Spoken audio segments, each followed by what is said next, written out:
Welcome to Fox Farm and Range, another vintage Taurus review. I was not 100% certain I was going to review the Millennium G2.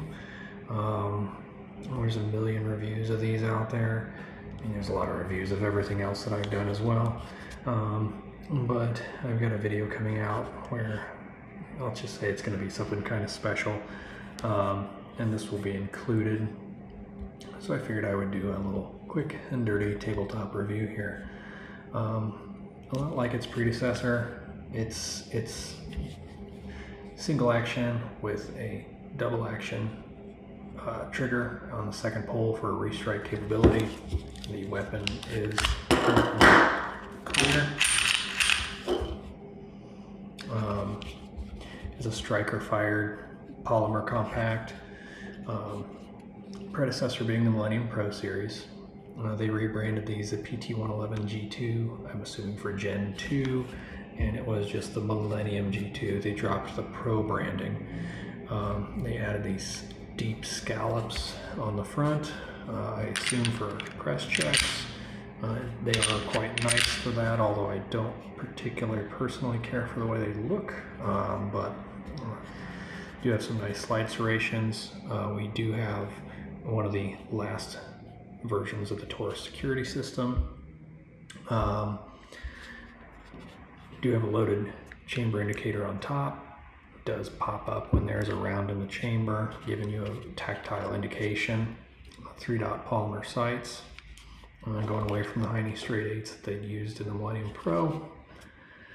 They did replace the takedown pin with an actual takedown lever. Slide stop, manual safety, mag release. Does have trigger bar safety here. These are kind of thin. I've heard of some people having them break, and then the gun is inoperable at that point because you won't have a way to actually operate that trigger bar. And if you just push on the outside of the trigger, it will not fire. So if you don't have a way to press that, usually they break up high. I've got a couple thousand rounds through this. I use this actually to qualify on my concealed carry course. Tons and tons of rounds through this thing. Haven't actually carried it a lot though. Mostly used it as a range toy.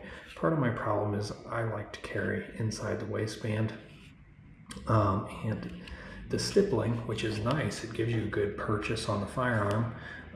It's got a great handle, but the stippling is almost hyper aggressive. It feels like I have a rock hard Brillo Scotch-Brite pad just every time I move, and just rubs back and forth on my skin. It's not the most pleasant thing in the world. Takedown's nice and easy. Pull that down, pull the trigger, slide comes off, and you got the recoil spring and the barrel. And so you can see the striker. Just nice, real simple, easy takedown. It's almost exactly the same as its predecessors, just they went to that pull down bar, takedown bar versus an actual takedown pin. Kind of nice, one less thing to lose there. Trigger pull's nice, very similar to the Millennium Pros, almost all the way back to the grip. Nice wall and a break. Reset. Almost exactly where the wall is initially. It's good, nice trigger feel. Releasing it now, if the slide does not operate, if there's a dud round, the slide has not cycled, so it has not re-cocked the striker. So your follow-up will actually be a double action where the trigger is now cocking the striker to release it. So now the wall's all the way up here, and it's a nice heavy pull. It stacks towards the end. It gets a little bit harder towards the end because obviously you're pulling that striker back, and right about in the same spot it breaks. Nice reset. So this has been exceptionally reliable for me. I've not had a single failure out of this, and I had close to 1,000 rounds during my concealed carry classes and training. I take it to the farm quite often.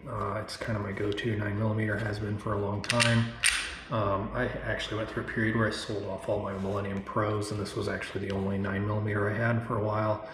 I don't have the box anymore. I do have the manuals, but just a nice firearm, nice lock breech, striker fire, just easy to handle. Controls make sense. If you've had a Millennium or a Millennium Pro, it's about the same thing. I have not bought a G2C or a G3C for that matter, because they are so darn similar, not just in appearance but in features. Some of you may disagree with me. They did improve the trigger bar safety in the G2C. They vastly improved it in the G3C. The G3C eliminated this tactile loaded chamber indicator, which I didn't really care for losing that, but it's kind of a take it or leave it thing. It's not really necessary. The G3C also did go to metal Glock style sights, which is nice, but to me the Millennium G2 to the G2C, they're so similar. They are so similar. About the only major difference that I've noticed is they improved that trigger bar safety, so it's less likely to break. I haven't really heard of anyone breaking that on the G2C.